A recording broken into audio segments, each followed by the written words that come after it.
हाय everyone, तो once again welcome back to my channel. तो बद्रीनाथ से 2-3 बार दर्शन करके अब हम जा रहे हैं माणा गांव की ओर। तो बद्रीनाथ से माणा गांव हार्डली 3-4 किलोमीटर दूर है। जब भी आप बद्रीनाथ जाओ तो माणा गांव जरूर जाना। अंधेरा होने लगा तो मत जाना, सुबह के टाइम पे जाओ, शाम तक वापस आ जाओ, ऐसा भी बोलते हैं। ऑल दो मैं वहाँ गई तो मैंने तो बहुत सारे होम स्टेज भी वहाँ पे देखे। वैसे भी अगर आप अपनी टैक्सी अपनी गाड़ी लेके नहीं आई है तो बद्रीनाथ से 10-10, 20-20 रुपए के शेयर्ड व्हीकल्स चलते हैं टू माणा गांव, तो आप इजिली जा सकते हैं। अच्छा, ये हम जा रहे हैं माणा गांव की ओर। यहाँ पे कर रहे हैं एंट्री। मम्मी से पकड़ना एक मिनट। तो माणा गांव को पहले तो लास्ट इंडियन विलेज बोला जाता था, भारत का अंतिम गांव, आखिरी गांव बोला जाता था, क्योंकि ये पड़ता है इस साइड से लास्ट, मतलब ये जो चमोली जिला है गढ़वाल का, इस साइड से ये लास्ट बॉर्डर पड़ता है इंडिया का। यहाँ पे माणा गांव है। पर ऐसा बोलते हैं कि जब से मोदी जी ने यहाँ पे विजिट किया है उसके बाद से इसको भारत का पहला गाँव बना दिया है। फर्स्ट इंडियन विलेज पहले था लास्ट इंडियन विलेज, इसके बाद तिब्बत का बॉर्डर लग जाता है। ऐसा बोलते हैं कि माणा गांव से सिर्फ 26 किलोमीटर की दूरी पे ही तिब्बत बॉर्डर है, मतलब भारत तिब्बत जो बॉर्डर है।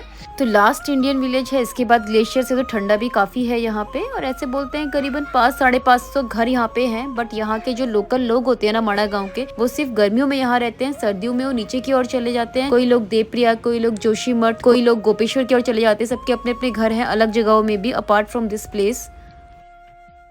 वाओ, कितने प्यारे प्यारे वो मिल रहे हैं। यहाँ लेंगे, आते वक्त खरीदेंगे। आखिरी प्रथम गांव, आखिरी भी है प्रथम भी है। पहले आखिरी थी ना। हाँ, तो ये 22 के बाद ये जो गांव प्रथम हो गई। हो गया। हाँ, मतलब बॉर्डर, क्योंकि दुनिया तो गोल है ना, आप जैसे वो नहीं कर सकते, इस चीज को जज नहीं कर सकते कि ये फर्स्ट है कि लास्ट है।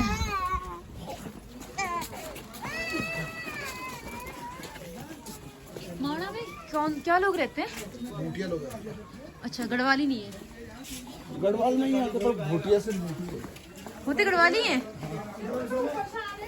आते वक्त ऊपर से होगा ना, आते वक्त ऊपर से होगा। इधर से आओ,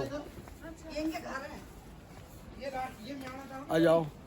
और ये देखो, महाभारत की समाप्ति के बाद ना 5 भाई जो पांडव थे और उनके साथ जो द्रौपदी थी, इसी माना गांव से होते हुए स्वर्ग को गए थे। अच्छा, और जो भीमपुल बनाया गया ना, भीम ने जब, जोर से बोलो थोड़ा। हाँ, ये 5 भाई पांडव जो स्वर्ग को जा रहे थे, इसी माना गांव से होते हुए स्वर्ग को गए थे। अच्छा। उनके साथ द्रौपदी और धर्मराज के रूप में वो सावक जी जा रहे थे। हाँ हाँ हाँ। और जब सरस्वती नदी को पार कर रहे थे तो भीम के द्वारा एक पत्थर की शिला रखी है सरस्वती नदी के ऊपर। अच्छा, उसका नाम पड़ा भीमपुल। भीमपुल, जी। अच्छा। तो उस पत्थर पे जो है उनके उंगलियों के निशान पड़े हुए हैं, लेफ्ट एंड राइट, और पूरे पंजे का निशान भी है।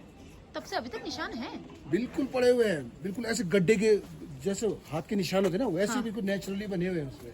तो भैया यहाँ पे गांव के लोग रहते हैं ना, यहाँ पे गांव में? हाँ, अभी रहते हैं यहाँ। फिर ये बंद करके चले जाते हैं? यस, ये फिर जो, तो इनको भैया साफ सफाई करनी पड़ती होगी 6 महीने में आके। हाँ, सिर्फ ये है कि इनका तो कोई हमारे ऐसे हिसाब किताब है, मम्मी हर 6 महीने में आओ सफाई करो।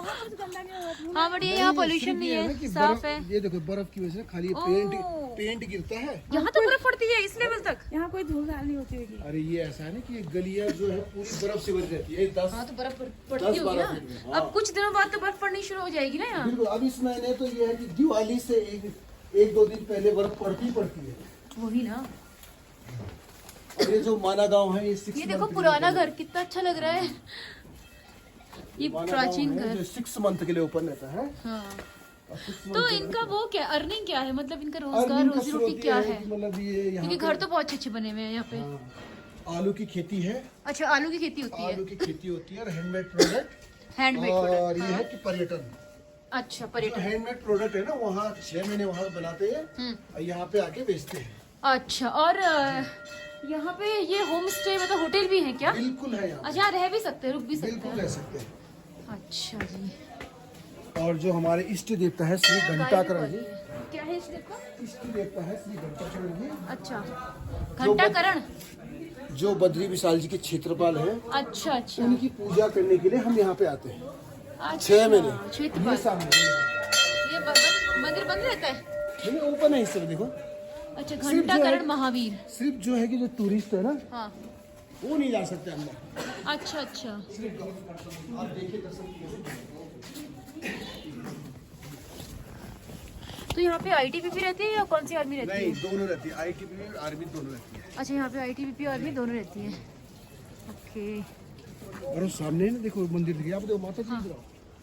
वो देखो सामने मंदिर दिखाई दे रहा हाँ हाँ दिखाई दे रहा है। है? वो बद्रीनाथ जी की माता का मंदिर है। बद्रीनाथ जी की माता का, उनका नाम है माता मूर्ति, नाम है ना, माता मूर्ति। उनका नाम है माता मूर्ति। जी उनको जो रूप बद्री रूप में आए थे ना, वो विष्णु भगवान रूप लेके, नारायण के रूप में आए थे ना। नारायण। तो जो है इनके 2 पुत्र थे, नर और नारायण। अच्छा। तो ये नर पहाड़ है, देखो सामने ये वाले। अच्छा ये नर पहाड़ ये है, नर पहाड़ है, वो नारायण पहाड़ है। वो नारायण। ओके। ये दोनों भाई थे। तो इस पृथ्वी अम्मा को हिंदी आती है? हम धोकर हैं, हाँ। धोकर हैं। जो कर ये माला गांव के निवासी। ये तो गढ़वाली भाषा ही बोल रहे हैं। हम ते भी आनी छू गढ़वाली थोड़ी थोड़ी, हम ते भी आनी छू गढ़वाली थोड़ी थोड़ी, हम ते भी आनी छू गढ़वाली थोड़ी थोड़ी। नहीं तो हम तो धोकर हैं। नहीं अम्मा जो करते प्यारे हो आप। अम्मा कह रही हम तो जो करें।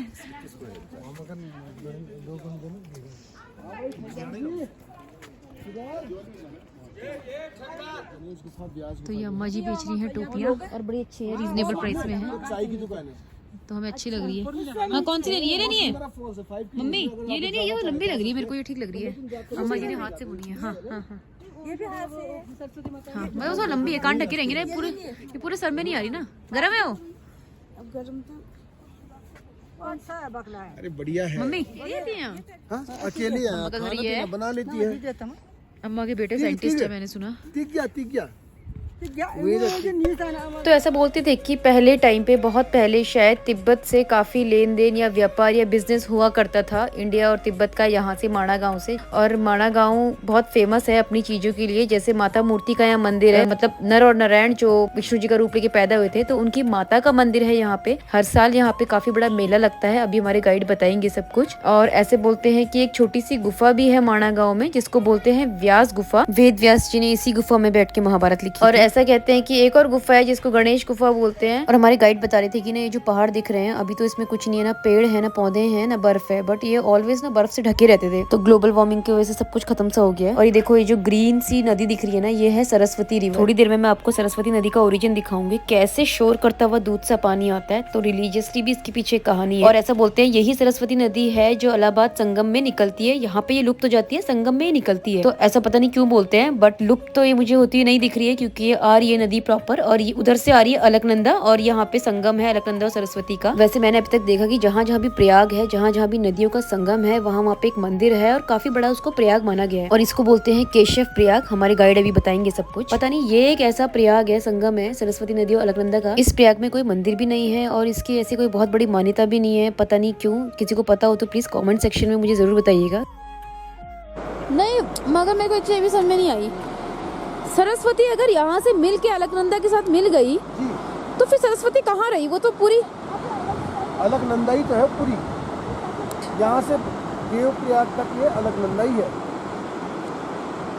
तो फिर ये वहाँ प्रयागराज में कैसे निकली? तो वही तो माना ये जाता है, यहाँ से ये मतलब ये यहाँ से पाताल को गई है, वहाँ से संगम से उबर रही है। तो सच में उबर रही है क्या? हाँ, माना ये जहाँ पे आप प्रयागराज में जाएंगे तो माना ये जाता है कि संगम से कुछ जैसे ऐसा लगता है जैसे कोई पानी जमीन से उभर रही है। अच्छा, तो ऐसा वो सोचते हैं कि वो है, ये यहाँ से लुप्त हुई है, वहाँ उद्गम हुई है। पूरे इंडिया में आपको सरस्वती के दर्शन माना गाँव में ही होते हैं, साक्षात दर्शन। वहाँ से देखो कैसे शोर करती है यार, यहाँ पे संगम पे आते आते देखो शांत हो गए। ये गणेश जी ने इनको श्राप दिया था। और माना ये जाता है कि जिस दिन गणेश चतुर्थी होती है ना, हाँ, तो उस दिन से उन्होंने महाभारत लिखना शुरू किया था। अच्छा। और 10वें दिन जब उनको लिखते लिखते इतना गर्म हो गए तो उनको ठंडे होने के लिए पानी में बैठना पड़ा, इसीलिए उनको 10वें दिन विसर्जित किया जाता है। अच्छा, ये कहानी है गणेश चतुर्थी की। कोई कहता है कैलाश गए वो विसर्जन करके, कोई कुछ कहता है, कोई कुछ कहता है। महाभारत यही गणेश जी ने अपनी गुफा में बैठ के लिखी है। कौन सी कहाँ है गुफा? यहाँ पे गांव में जाएंगे ना, अभी आप अच्छा, व्यास गुफा में गुफा है। जाएंगे। जब महाभारत लिख रहे थे गणेश जी, तो सरस्वती जी काफी शोर कर रही थी, तो गणेश जी ने इनको श्राप देके इनका अस्तित्व यहीं भी मिटा रखा है, माना गाँव में ही। वहाँ से देखो कैसे शोर करती हुई आ रही है, यहाँ पे आके देखो शांत हो गई। नहीं, ये लुप्त कहाँ हो रही है? बस प्रयाग के पास।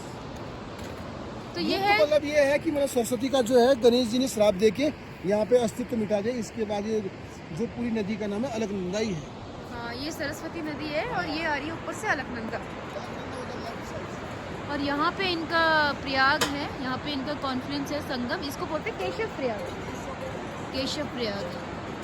ओह नाइस। थोड़ा है। तो ये लुप्त कहाँ हो रही है भैया? ये लुप्त कहाँ हो रही है? मुझे क्यों नहीं दिख रही लुप्त? तो हमारे गाइड बता रहे थे सरस्वती नदी यहाँ पे लुप्त हो रही है। ऑल्दो मुझे तो बहती हुई दिखी, बट ऐसा बोलते हैं तो मान्यता होगी और हो भी रही होगी, शायद आगे जाके दिख रही होगी। मुझे तो यहाँ से नहीं दिखी, इसीलिए लुप्त हो गई कि गणेश जी का श्राप था। वही जो सेम कहानी जो हमारे गाइड ने भी बताई। चलो चलो चलो चलिए। तो हम जा रहे हैं गणेश गुफा, गणेश मंदिर कह सकते हो। और तो ऐसी मान्यता है कि यहाँ पे महाभारत लिखी गई थी और गणेश जी लिख रहे थे, वेद व्यास जी उनको नरेट कर रहे थे, मतलब सुना रहे थे। तो ये वही गुफा है, ऐसा हमारे गाइड बता रहे हैं। और गणेश जी ने यहीं से बैठ के सरस्वती जी को श्राप दिया था। सरस्वती जो हमारी नदी है वो बहुत शोर कर रही थी, तो उन्होंने उनको शांत होने का श्राप दिया। इसलिए ऐसा बोलते हैं कि यहाँ से सरस्वती लुप्त हो जाती है। सॉरी, मेरी सांस बहुत चढ़ रही है, तो शायद रिकॉर्डिंग इतनी अच्छी नहीं हो पाएगी, थोड़ा सा झेल लो। और ये वाकई बहुत सुंदर गांव है, माड़ा गांव। मन कर रहा है यहाँ एक आध दिन रुक जाए, बट जाना काफी दूर है। देखो, अच्छा ये गणेश गुफा। और शूज ताने पड़ेंगे यार।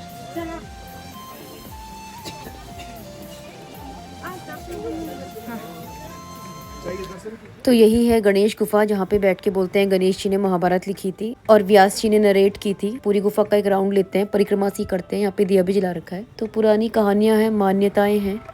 तो मेरा एक अलग से वीडियो है गणेश जी की शॉर्ट टेल्स, छोटी छोटी कहानियां। उसमें मैंने ये कहानी सुनाई है कि कैसे व्यास जी ने गणेश जी को बोला कि you have to write complete Mahabharat in one go. आपको एक ही बार में सारी महाभारत लिखनी है बिना रुके हुए। उनकी कलम भी टूट गई थी। तो यहाँ पे वो लिंक मैंने दिया हुआ है, आप इस वीडियो को देख सकते हो। बड़ी इंटरेस्टिंग स्टोरीज है गणेश जी की।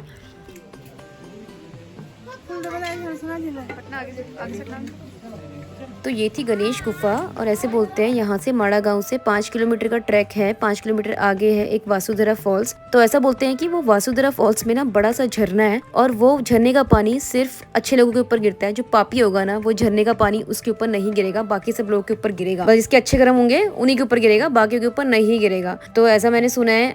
अपने गाइड से भी पूछेंगे क्या ये बात सच है। आई डोंट नो इसके पीछे क्या लॉजिक है, क्या रीजन है और बोलने वाले ऐसे क्यों बोलते हैं, वो तो वहाँ जाके पता लगेगा कि एग्जैक्टली है क्या। तो ऐसा कहते हैं कि वासुधरा लेक के बाद स्वर्ग रोहिणी पड़ता है। स्वर्ग रोहिणी एक पीक है, ऊंची पहाड़ी है बर्फ से ढकी हुई, जिसके बाद स्वर्ग का रास्ता होता है, ऐसा बोलते हैं। बट 90s में ऐसे बोलते हैं कि काफी लोगों ने ये सबमिट किया था और स्वर्ग रोहिणी पीक काफी लोगों ने क्लाइम किया है, ऐसी बात नहीं है। तो वही है, ऐसी पुराने जमाने की मान्यता है। शायद पहले द्वापर युग में रहा होगा स्वर्ग का रास्ता ये। तो यहाँ पे लोकल्स काफी कुछ बना के हाथ से बेचते हैं और बहुत सुंदर वो है, मतलब डिजाइन हैं। और ये हैंडमेड है यार, मतलब बहुत सुंदर बना रखा है।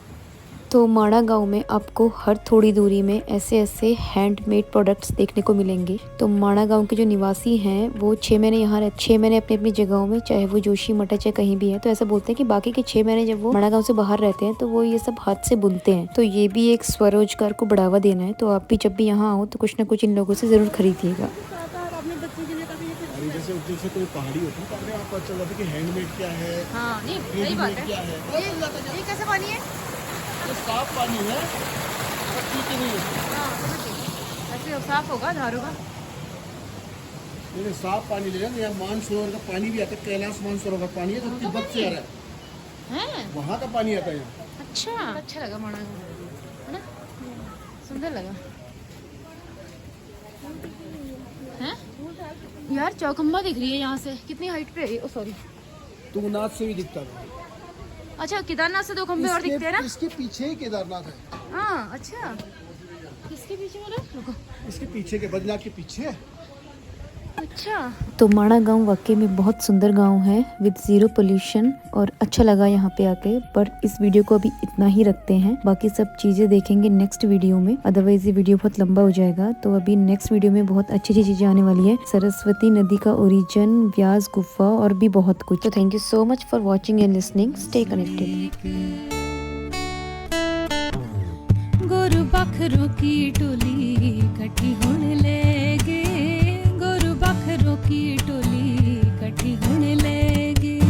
सुनी तेरी बांसुरी सुरे, सुनी तेरी बांसुरी सुरे, बण मसुरे सुर बांसुरी।